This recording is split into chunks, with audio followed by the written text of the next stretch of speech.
Hello, guys and girls. The program you are about to hear will be both fun and educational, but it is not a substitute for medical advice. Although we are doctors, we are not your doctors.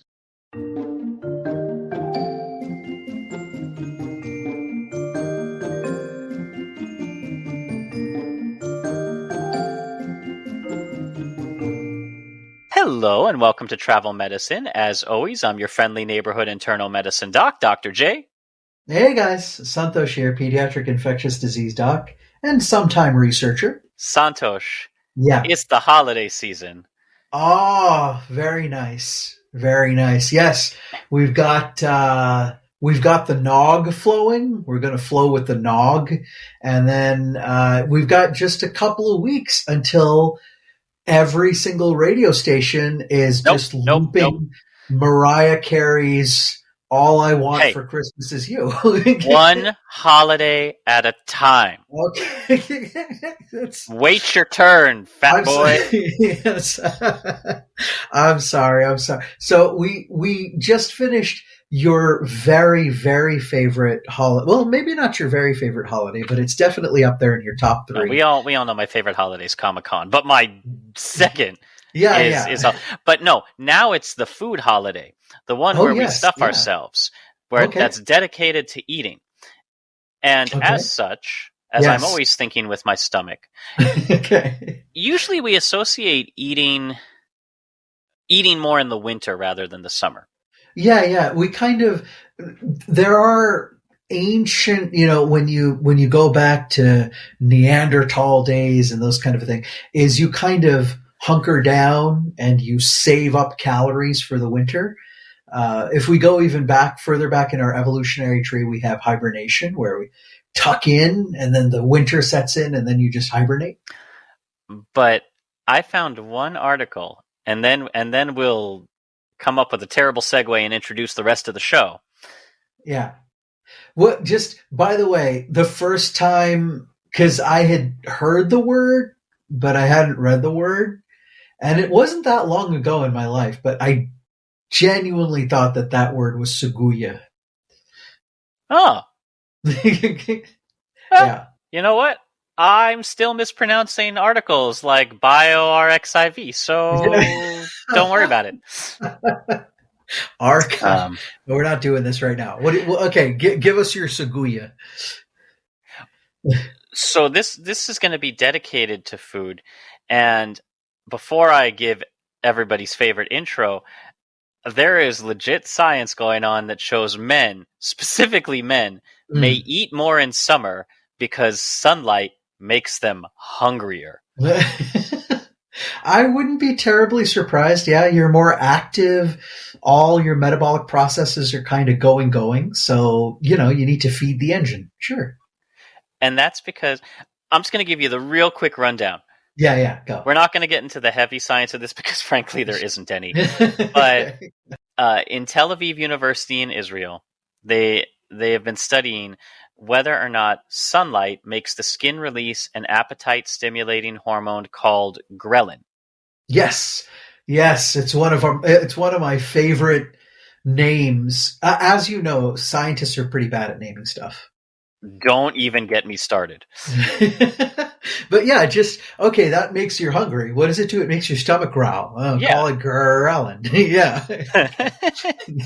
But so Israel does the National Health and Nutrition Survey, and they looked at existing data on about 3,000 people and found that between March and September, men consumed about 17% more calories per day than they did during the rest of the year, while women's food intake stayed about the same. Now, of course, Israel presumably doesn't celebrate Christmas. Sure. Well, there are, a pretty sizable population of, Israeli Christians, Palestinian Christians. And so, I'm sure they are there, but there are the holidays, including Passover, around the same. Yeah, but period. A Jewish holiday comes up and you celebrate by not eating. Well, so...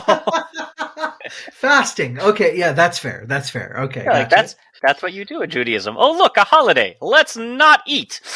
The short version of this, the researchers looked through all of these, and They're still not entirely clear why it happens more in men and not in women, but the idea is that P53, which is our tumor protecting gene, the great gatekeeper, gets turned on when you're out in sunlight with exposing male mice to UVB radiation present in sunlight, also raised levels of ghrelin secretion by fat cells in their skin. Cool. But this ghrelin secretion was actually blocked by the sex hormone estrogen, which may explain why it's not seen in female mice or women. Boosted ghrelin secretion was also seen in skin samples taken from men and exposed to UV light. And this may indicate that the sun might play a role in appetite, which has nothing to do as we go into Mariah Carey season.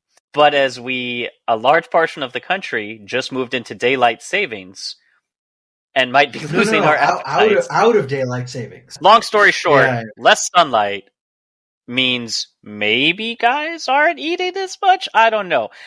But I wanted to do an entire episode just dedicated to food, not like food we eat, but how foods are being used in medicine and not in the ways you think. This isn't like some hippy dippy, vitamins and minerals. Yeah, like vitamins and whatever. No, folks, it's time for everybody's favorite bi-monthly segment, which I'm pretty sure I missed at least a week. Bi-weekly, bi-monthly, one day I'm going to learn. But you all know what's coming next. Get those Kermit arms up in the air because it's time for Journal Club! Yay! There's like 30% of you that I didn't see you doing your Kermit arms. And don't ask me how I know, but I know. Oh, we know. So the theme of this Journal Club is you are what you treat. Okay, very nice. So that could be treating an ailment, or it could be like getting a treat. Yeah. So we're going to start off with we're going to build from mini science to major science to something that I'm going to throw at you as a surprise, Santhosh, and you're going to be amused, horrified, and confused all in the same moment. Yeah. And we'll go from there. Pretty much like every other episode, yeah. All right, fair. A little hurtful, but fair. No, it's not hurtful at all. The roller coaster of emotions is why I love co-hosting this podcast with you. At least Journal Club only has Kermit arms and not a theme music segment like some of our others. So that's true. So my hearing stays intact. Yeah, absolutely. So let's start off with using food to treat hemorrhaging, specifically okra. What? No. Okra. No. Yeah. Well, okay. Okra gel. Gel. Okay. Okra gel all day. I'll take that. Okay. Hit me up with some okra gel. So bleeding from punctured organs usually is stopped with sutures, but this can cause inflammation and infection, and on occasion, not being a surgeon myself, but I've heard people can bleed out and die before sutures can be sewn.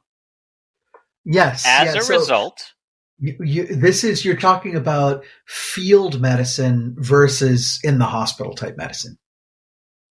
Well, both. As such, usually gels made from a protein called fibrin are used to rapidly halt bleeding in surgery. But they're expensive and derived from animals. Gelatin, which is horse hooves, pig lips, hot dog parts. Yeah, not very nice to grind them up in order to. It's for a good cause, but still, if we can avoid that, yeah. So what if we could make a vegetarian gel to stop bleeding? You'd be excited about that, right? Me personally, and the entire corn brigade, absolutely. I mean, that's corn spelled Quorn. I know you're not a vegetarian because you love animals, but instead because you hate plants. So Deeply. Yeah. Malcolm Shing at the University of Manitoba in Canada and his colleagues, et al., have created a freeze-dried powder from okra juice that forms a gel after contact with blood and rapidly seals injury sites.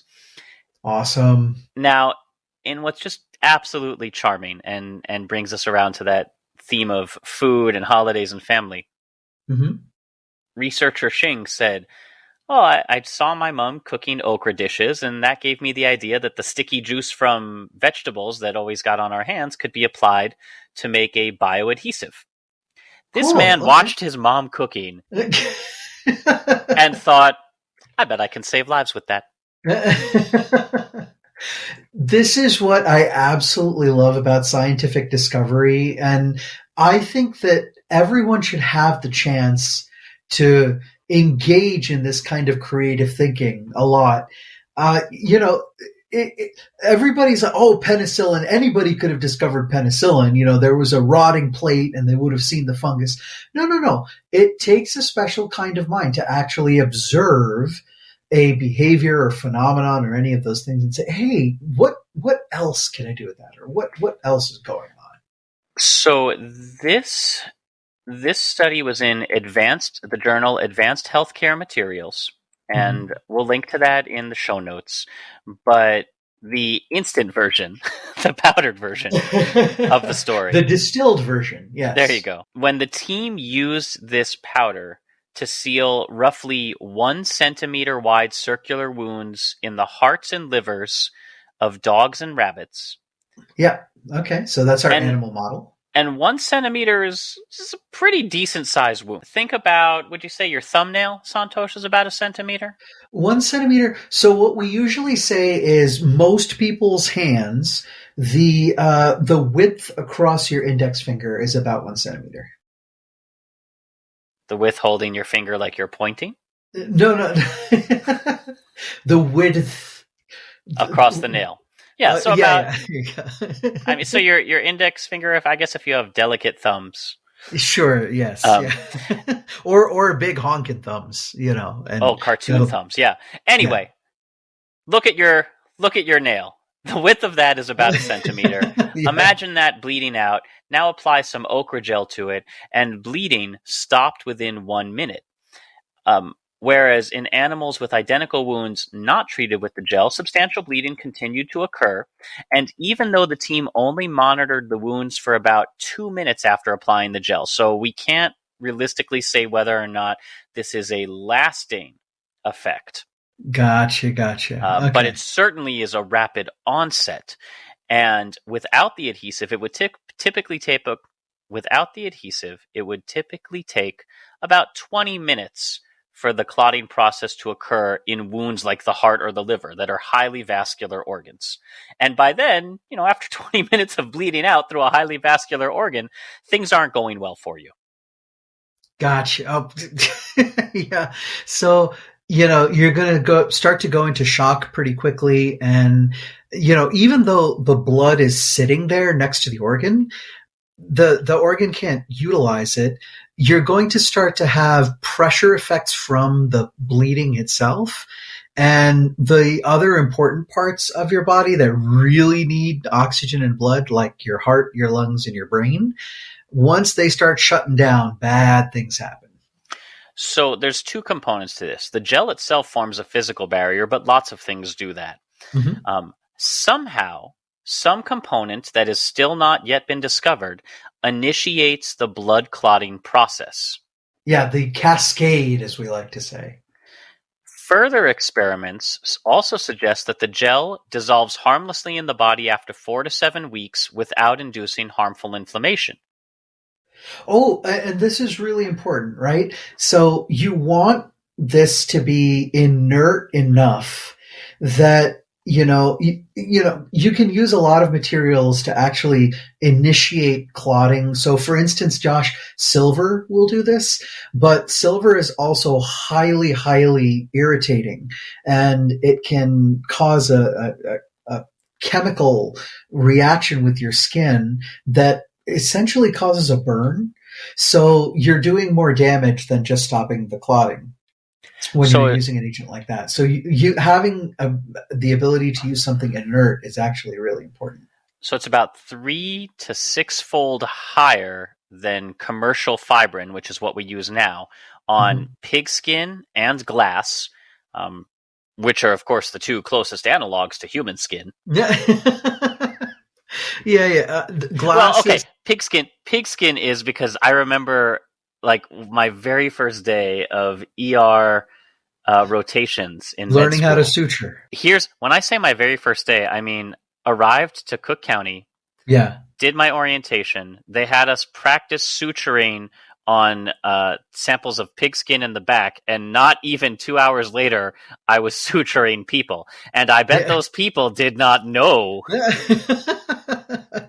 See, this is the thing, right? Someone has to be your first suture. Like, it's just that's the only thing, is that there has to be someone who has to be your first one. They had enough scars that I don't think they would have noticed one more. Okay, gotcha.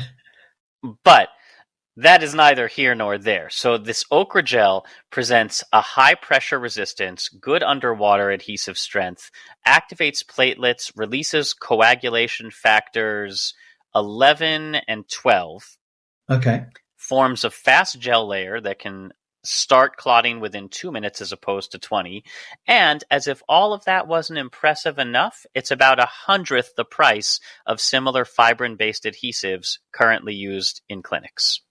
This is so cool. So you might actually ask the question, because there have been for a pretty long time stories of, especially, in the field, in the military field and that kind of a thing, these kind of fast acting adhesives that you inject it right into a bleed, where someone's had a gunshot or something, and it just expands almost like a foam and, clots off the area. Absolutely, these have been around, but just like you said, Josh, they were tough to get a hold of. They were expensive, and so they were really reserved for very extreme circumstances like the battlefield. So, now we can potentially have this available to, EMTs, and it can be cheap and easy and available. We do have to get it pass through FDA and everything like that, make sure it's safe. And the final bit really is we have to make sure, Josh, that we can store it properly so that you can, somehow deliver it and it's not exposed to air, oxygen, that kind of thing, kept sterile, all that fun stuff. I vaguely remember hearing one of my other Indian friends tell me a joke. Do you know why okra would be the best gymnast of all the vegetables? Oh, okra would be the best gymnast. No, why would okra be the best gymnast? Because it's bendy. There you go. I really like that.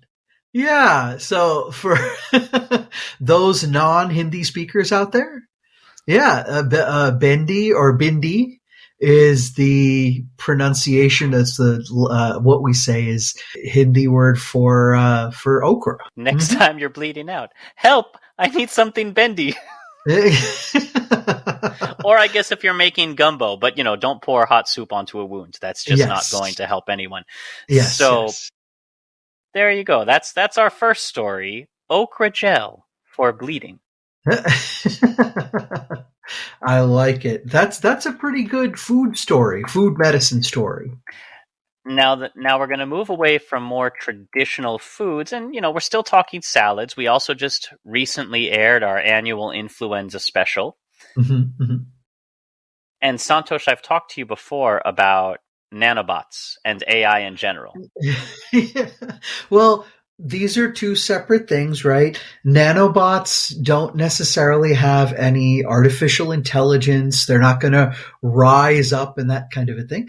Nanobots are just, very small, usually simple machines that can be manipulated.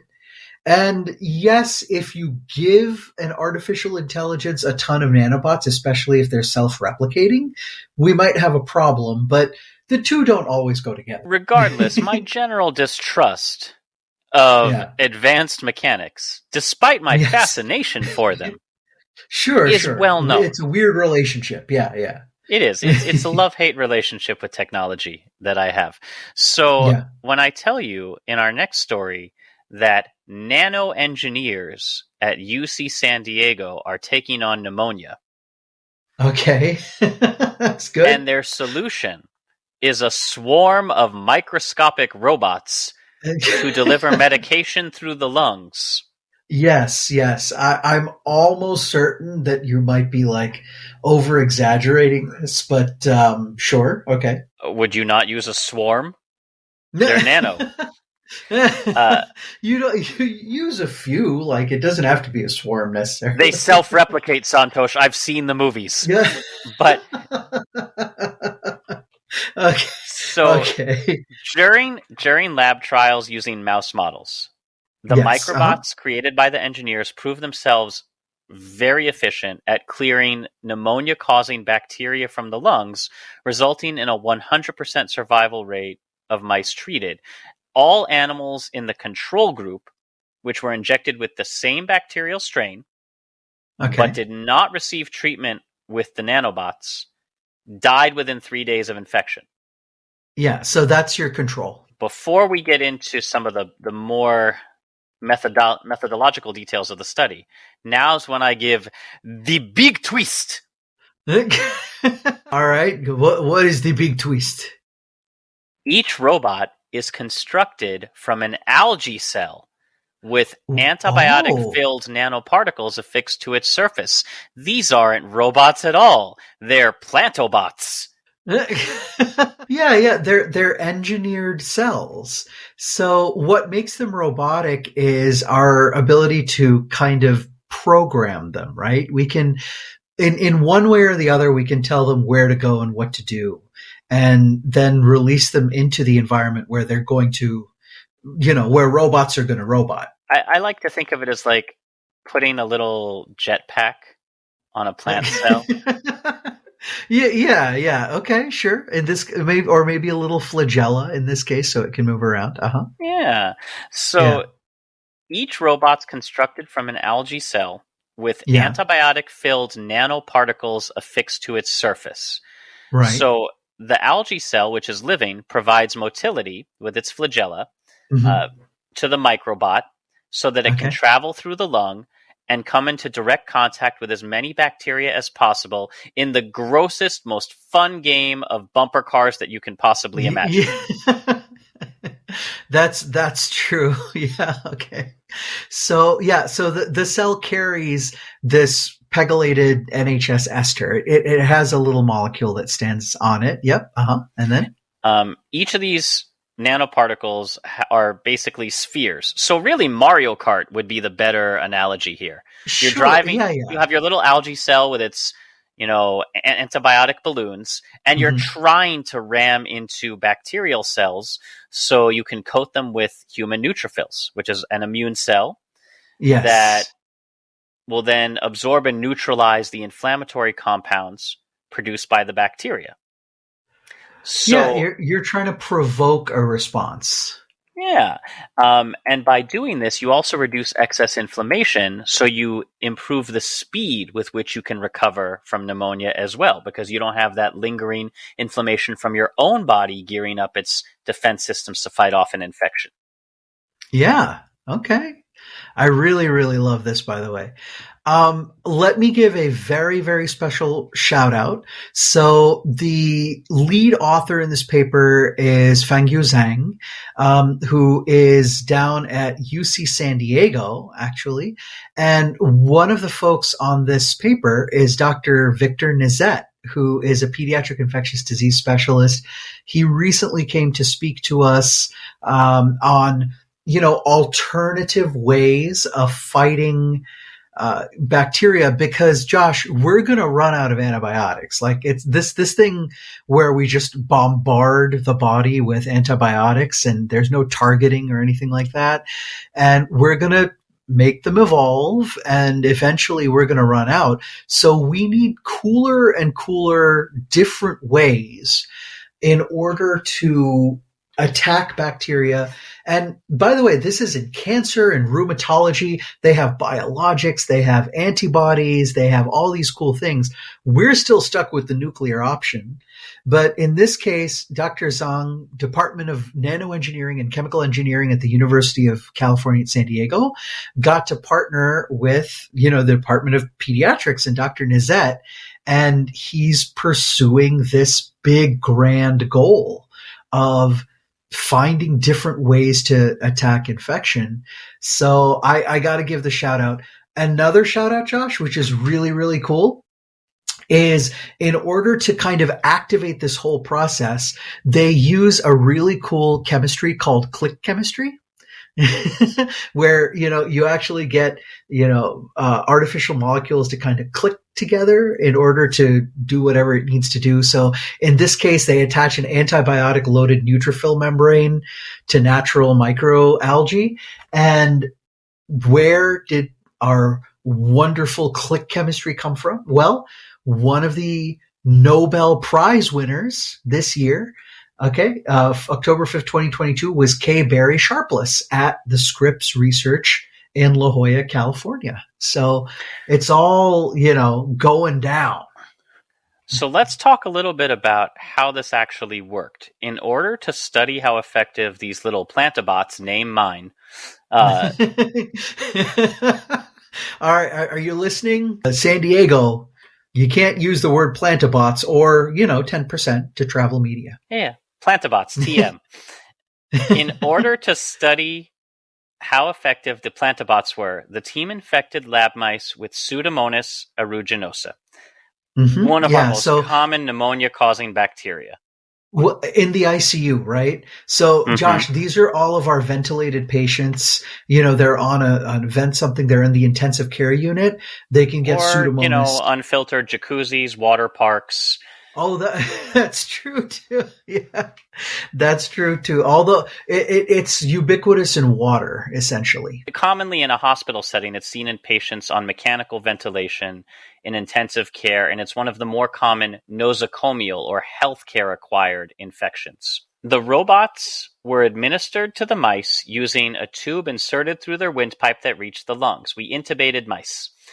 Yep. All of the mice treated with the plantabots had their infections completely cleared in 1 week's time, and a survival rate over 30 days of 100%. That's great for discharge. Yeah. From, mouse hospital. Yeah. Imagine, Josh, when antibiotics were first discovered and used widely, we reduced mortality for serious bacterial infections like pneumonia and sepsis, but somewhere like 30% immediately. And we were so overjoyed.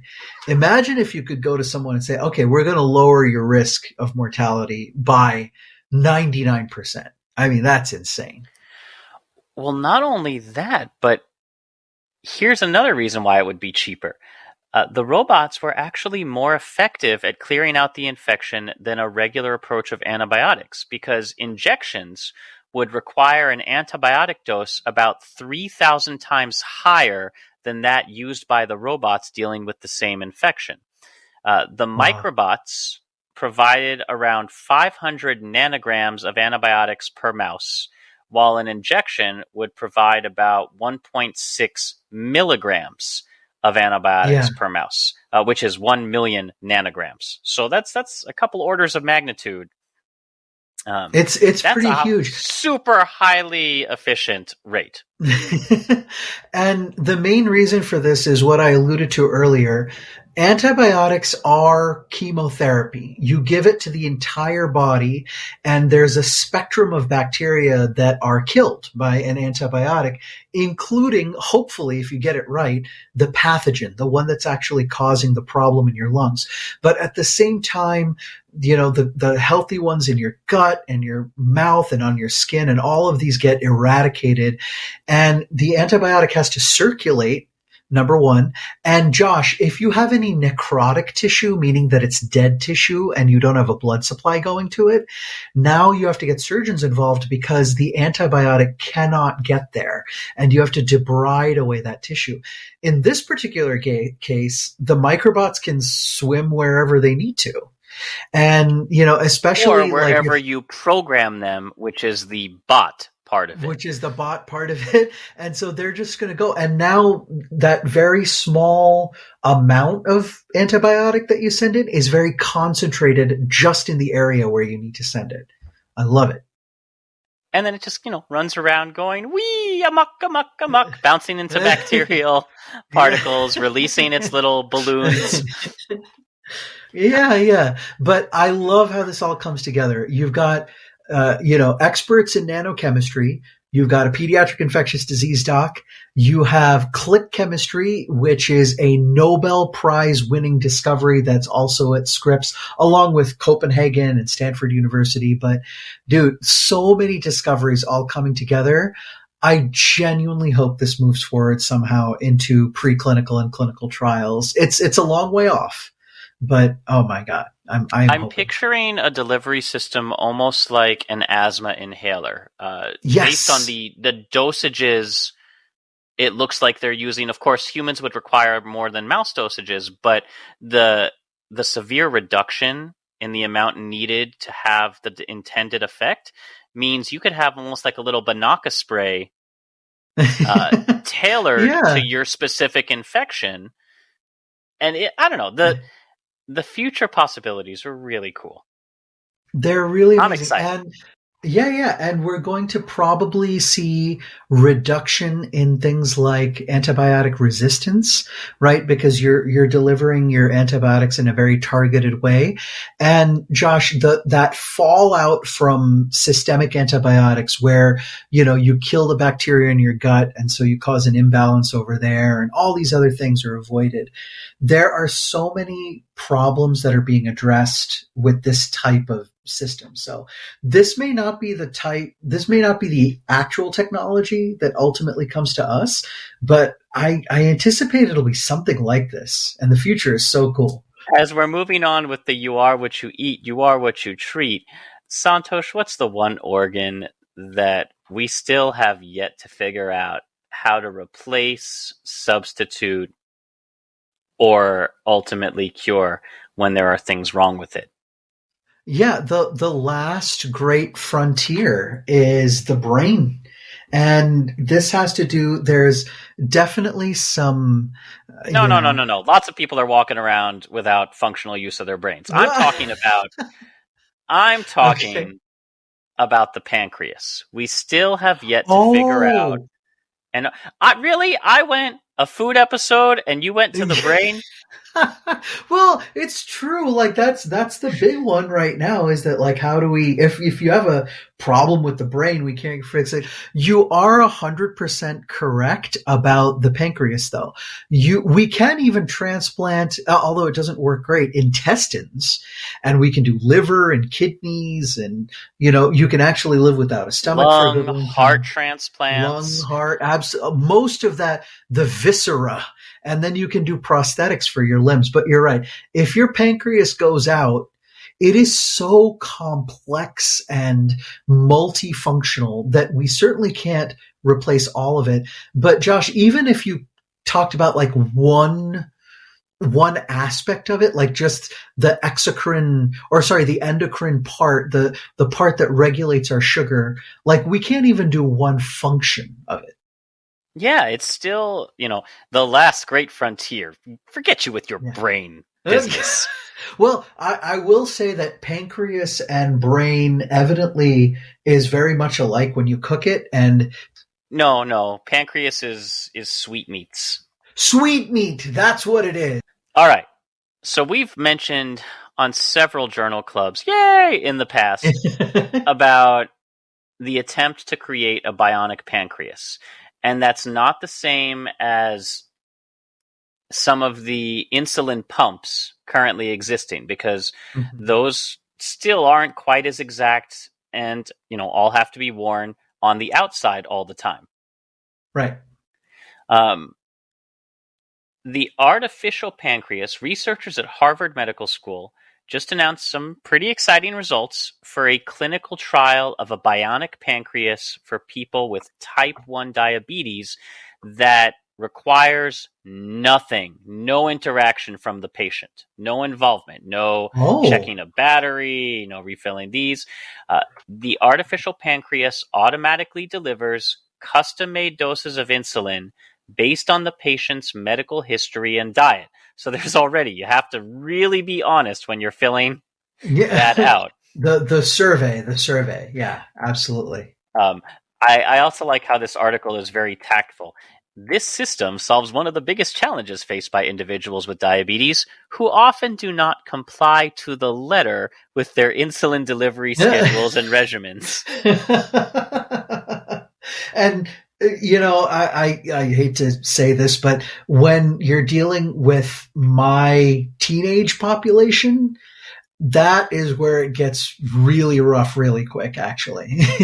As opposed to my every other age population, who's always very compliant, follows doctor's orders to the letter, as long as they're in my sightline. Yeah, I am envious of your ability to get your patients, your older patients, to comply, as opposed to my teenagers, is what I'm saying.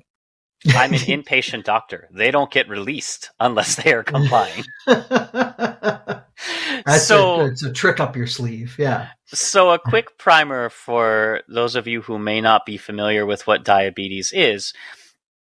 Insulin is released by your pancreas to lower your blood sugar and keep it in the normal range.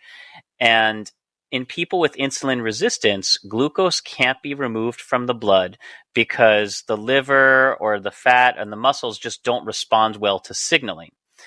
In type 1 diabetes, the pancreas will progressively reduce the amount of insulin it produces until it stops producing any at all. In type 2 diabetes, you acquire resistance, meaning your pancreas will keep producing insulin, but your body just ignores the signals it's saying. It's selective deafness from your viscera. Yeah, and we used to think of these as two completely separate entities. Type 1, often called juvenile onset diabetes. Autoimmune, you have antibodies that attack the beta cells in your pancreas. Those are the little signals that they actually receive sugar signals and they release insulin in response to it. And we used to think that, okay, type 1 strictly autoimmune, and they attack the beta cells. You lose your beta cells. You no longer have them. You can't make insulin. Type 2, later onset. But it turns out, Josh, there is quite a bit of overlap in between the two. But in both of them, there is this universal problem of signaling. How much insulin do you need to make in order to get the sugar, okay, which is insulin acts like a lock in a key. It opens up the fat cells and muscle cells to allow to allow glucose to get out of your blood and then into your cells so that they can be stored properly. So how do we replicate that really cool ability of, I sense there's this much concentration of sugar in the blood, so I need to release this much insulin in order to lower it back down to normal. And then really importantly, Josh, I need to be able to shut off that insulin when the sugar gets to the right level or too low, because of course hypoglycemia is just as dangerous. So traditionally, the way that we've achieved tight regulation is through injections. You check your blood, which gets a measure of how much glucose is floating around in the bloodstream, and diabetics will then use that number, which your doctor will give you a target range. You will then inject a certain amount of insulin in order to open up enough doors for glucose to get out of the bloodstream and into where it needs to be. Now, not every diabetic requires insulin, but many of them ultimately will. And a lot of people, shockingly, don't like needles. And we've done everything that we possibly can, right? We have, we've offered lollipops, but still. So according to one study, only about 61% of diabetic patients regularly adhere to their insulin treatments. Right. And we're coming into an age where it really sucks here in the United States right now because it's not always the patient's fault. Sometimes it's an affordability problem too, which is absolutely awful that, we really need stricter laws to make sure that, folks can't charge $1 million for a shot of insulin. So a lot of factors. So let's get into some of the details here and the marketing. You always know when it's a marketing person rather than a scientist who's involved with these things. So Okay. this new device, which again, when we say artificial pancreas, you're probably thinking of like a robotic organ that goes inside you, and it's not. This is the same as so many of the ones that came before, which is a credit card sized device that has to be worn pretty much all day, day. And it has to be worn at all times. It's usually placed on the abdomen. It's made by Beta Bionics, and it is named, are you ready? The islet. I-L-E-T. Islet. Yeah. So just like the islet cells in the pancreas, I-S-L-E-T. Gotcha. Gorgeous pun. If you are a medical person by training, you are chuckling or groaning at that pun. Sure. The device delivers, as many other artificial pancreas stories we've covered before, a custom-made regimen of insulin tailored to each individual's characteristics, including weight, sex, and medical history. What the innovation in this device is an AI that is constantly learning what the optimal amount of insulin is based on their weight and the last meal they ate. So rather than having patients manually input the number of carbohydrates they consumed for each meal, which is how most of the bionic pancreas devices operate right now, the insulin pumps, the user of this device, the islet, only has to specify whether they had breakfast, lunch, or dinner in an app that interfaces with islet. And over time, it says, the app learns that these are the kinds of carbohydrates and calories you usually take in for those respective meals. Since patients no longer have to calculate their carbs and calories, this feature is expected to drastically improve adherence. Yeah. Anytime, this is a very, very simple rule for human beings.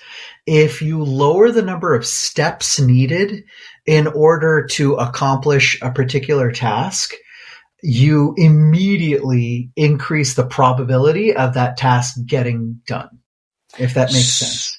So, for those of you who want some statistics, we typically use a number known as the hemoglobin A1C, which is a little marker or graffiti that the body will put on cells as a measure of how good your blood sugar control has been over the last 3 months. The lifetime of a red blood cell, essentially. You want that number, if you are diabetic or non-diabetic, ideally to be under 6. Yep, 5.7 to be exact.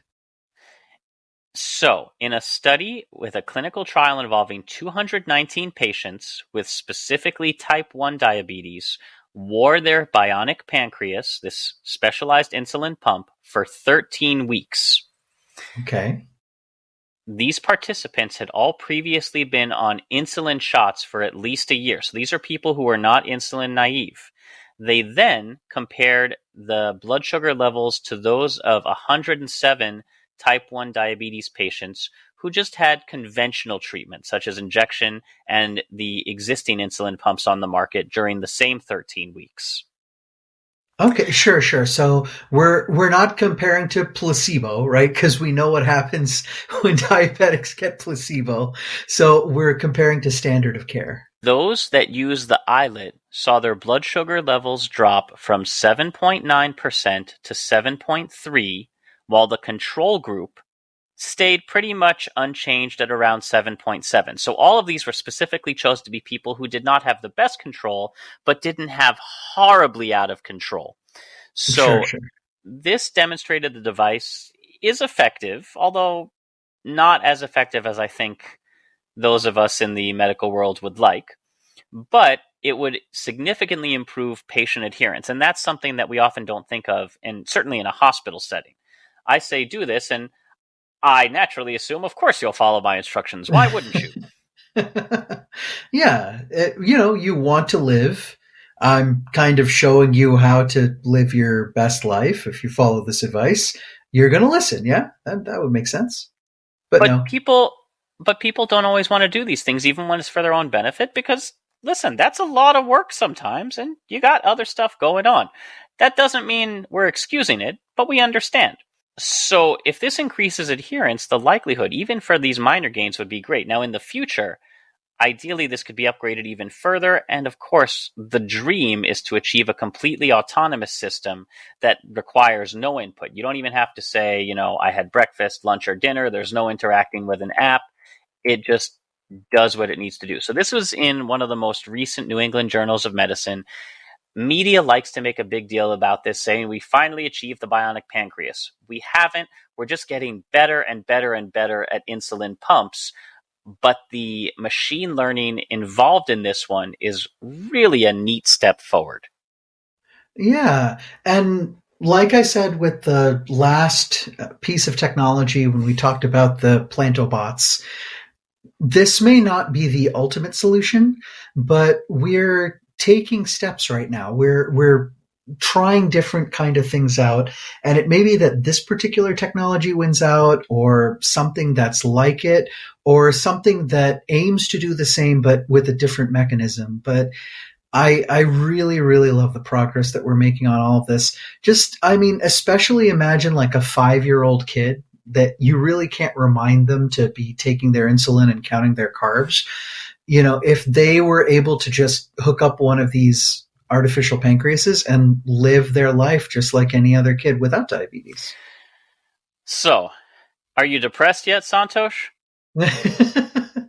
I'm not. I'm actually feeling quite hopeful after everything that we were talking about. Then make sure that you don't have a snack, because it's too late and I don't want to kill your mood, because our next story, okay. Our next story, eating at night might make you depressed. Okay. Well, all right, let me give you a couple examples. This is so sad. I mean, nothing's better than a midnight snack. Turns out, not for your mental health. Okay, got it. So let's start over in Korea. Yes. The first study I'm going to tell you about examined the association of night eating with depression and depressive symptoms in Korean adults using a nationally representative sample of 31,000 adults over 19 years old surveyed from 2008 to 2013. And they were grouped based on night eaters who were found to consume over 25% of their total intake between 7 p.m. and 6 a.m. and non-night eaters who, ate outside of those hours. Depression was defined based on diagnosis by a doctor. Whereas depressive symptoms were just defined as feelings of sadness or desperation for more than 2 weeks in the last year. So that's actually a pretty decent set of parameters to start with. Sure. This is a good kind of observational study. Then they did a logistic regression analysis to look at the relationship between the night eating and the odds of depression after it was controlled for age, education, income, marital status, drinking, smoking, physical activity, BMI, menopausal status in women, total energy intake, and sleep duration. And after all of those factors were figured in, about 14% of Korean adults surveyed were determined to be night eaters. Okay. And that group was found more likely to be men who were young, less educated, single, drinkers, smokers, and not employed. In women, night eaters had higher odds of depression. So even though men were more likely to be night eaters, women were more likely to be depressed if they were night eaters. Okay, gotcha. And again, we're making an association, so not really a causal link, but this could be actually one way or the other. So meaning that a person is depressed, therefore they have a tendency to eat more at night, versus, the habit of eating contributes to depression. And just from my knowledge and background in this, and this is from a pediatric standpoint, it may actually run both ways, Josh. Oh, yeah, there's a lot of confounds in this study. We're not getting any solid answers here. But I Sure. started with this Korean study because Korean society, as noted in the study, has a very distinct lifestyle, such as frequent overtime work, social gathering, and a late night snacking culture. This is also common in Oh, a lot of other Asian societies. You see this in Japan, where you okay. go out and kind of do karaoke and late night snacking with the boss as part of the work culture. And Okay. these lifestyles cause Koreans in this study to consume food later than what we usually think of as dinner time. Got it. I understand. So Yeah, yeah. interestingly, like I said, they really only found the association of depression in Korean women, not so much the men, even though men were more likely to be night eating. Now, Sure. meanwhile, in America, Hmm. people undergoing night shift work who or simulated night shift work in this study who ate both during the day and at night saw an increase in symptoms of depression and anxiety. So this is the new study. Those who ate only Okay. during the day were protected from worsening of mood symptoms. So investigators from Brigham and Women's Hospital designed a study that simulated night work, which I would love to know how I, you simulate night work. yeah. They may have No. actually had. I'll actually tell you, but Go ahead. Go ahead. Go ahead. Yeah. that simulated the night work and then tested the effects of daytime and nighttime eating versus daytime only. And they Gotcha. found that among the participants in the daytime and nighttime eating group, depression-like mood levels increased by about 26% and anxiety by about 16. Those who Oh. had daytime only eating did not have this increase, which suggests that the timing of your meal may influence your mood. Okay, very, very fair. So this does go along with most people's circadian rhythms. When we have waking time, when we need energy and this kind of a thing, versus when we're kind of closing down or shutting down. So I do kind of understand that if one throws that rhythm off by actually trying to eat when your body is trying to cool down, turn off, all that kind of a thing for nighttime, why moods might get affected by this. So it does make sense. So the results of this were published in Penis, which Okay. is of course Yeah. the proceedings of the National Academy of Academy of Sciences. Sciences. Yeah. PNAS. Yeah. Sure. Yep. So researchers Shear, Chalapa, and colleagues enrolled 19 participants, 12 men and 7 women, for a randomized controlled study. So how do you simulate night shift work? How do you do it? Participants underwent a forced desynchrony protocol in dim light for 4 28-hour days, such that by the fourth day, their behavioral cycles had been inverted by 12 hours, simulating Oh, night work and causing a circadian misalignment. wow. Everyone Okay. underwent this, and then they were randomly assigned to one of the 2 mealtime groups, daytime, nighttime, or daytime only. Okay. Uh, Gotcha. and the team then assessed depression and anxiety like mood levels every hour. Now, here's where it gets a little like, yes, it was randomized, which is good, but if you subjected me to like forced light desynchronization for 4 days, I'm already going to be a little depressed and anxious even before food enters into it. That's true. The team, however, found that meal timing did significantly affect the mood levels. During the simulated night shift day 4, those in the nighttime group had increased levels of depression and anxiety compared to baseline. In contrast, there were actually no changes in mood in the daytime meal intervention group during the night shift. So those who had a Okay. greater degree of circadian misalignment experienced more depression and anxiety like moods. And we know some people are morning people, some people Hmm. are night people.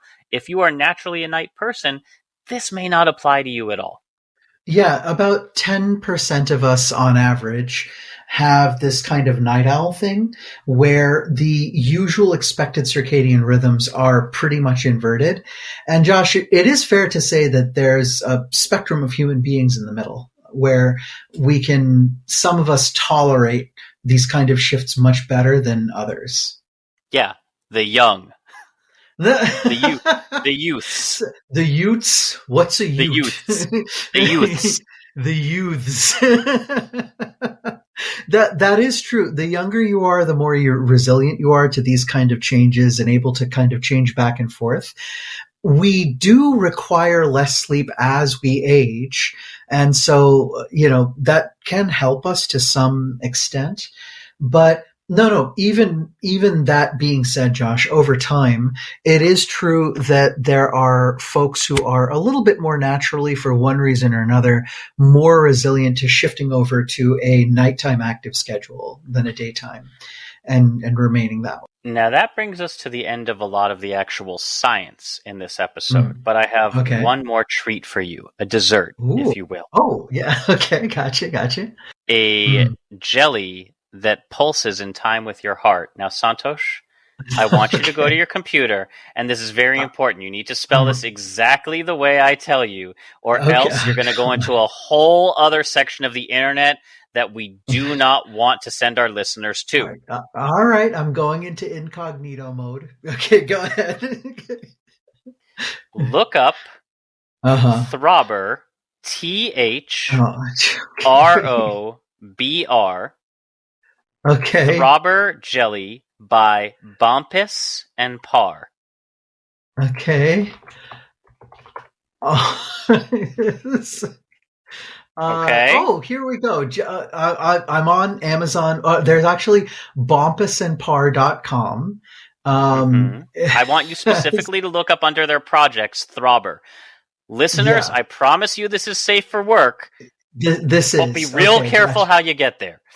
Okay, so we got the heart throbber. So the world's first food that pulsates in time with your heart, Valentine's 2021. And so let's see. Harry heartbeat. It's a heartbeat activated web application that enables mixed reality dining with a pumping jelly centerpiece for the finale. So you know all those Fitbits or Apple Watches you have that measure your heart rate? These ingenious jelly makers basically took one of those kinds of apps and ran it through electrodes to a dessert. So as you move your spoon closer, the gelatin, the jello mold that you are going to eat, is pulsating to your own heartbeat. Wow. And that was their 2021 St. Valentine's release. And where... there's, let's see, they're calling it like the Rolls Royce of jelly molds and, all these kind of things here. So where was this, Josh? Where, like, you'd have to go to the restaurant, I'm guessing, in order to order this dessert. This dessert, sadly, is no longer available. This was kind of a one-time special thing. Bumpus and Parr are apparently the Willy Wonkas of jelly makers and constantly doing a lot of crazy projects that I really encourage you to follow up on.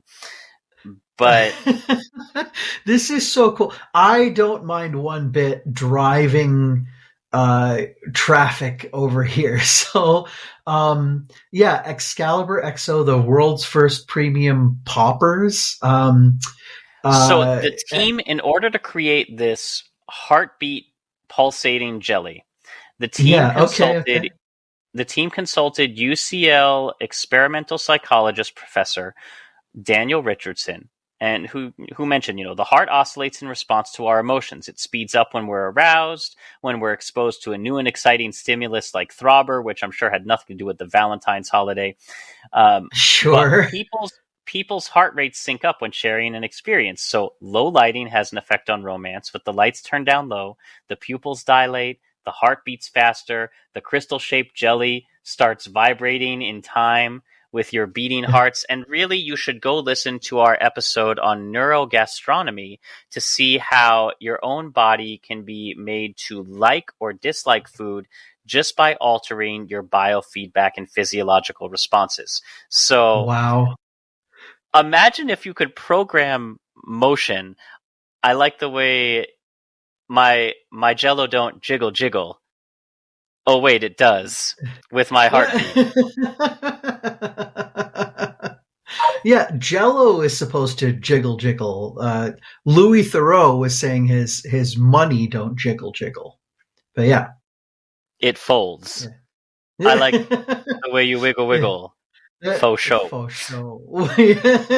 Makes me want to dribble. You know. I'm done. But Yeah, that's okay. it. We started with okra that can stop a bleeding heart and ended with gelatin that can mimic your heartbeat. This is so cool. I love it. Thus, ending man. this week's Journal Club, we have become what we eat. So that's so it good. for this week. As always, we love to hear your comments, questions, and feedback. If you'd like to support us spiritually, emotionally, or financially, links to do that are in the show notes, along with links for further reading. For those of you who are supporting us on the Acast tier, thank you so much. We now have at least once a month, and more often as we remember to do it, a little bonus for you, conversations that go nowhere, where Santhosh and I are talking behind the scenes before the recording starts about really could be anything. The only way to find out is to sign up. Yeah. It's if your curiosity is piqued, please come on over. And that's what we want to do. We want to pique your curiosity. Go out there, learn about the world, devour it. Let your brain devour every bit of knowledge that you can find. This show is produced by me with a lot of help from Dr. Santhosh and friends. Our theme music is composed by Rachel Leisure. And until next time, wash your hands, especially if you're going to be eating things. Yeah. Wash your hands, get your shots, wear your masks, especially if you're going to be in airplanes or very close quarters with other people who might be infected during where we are now smack in the middle of food season. And when you've done all that, find a place to travel, find a person to travel with, get out there, and hey, as always, happy travels. Bye, everybody.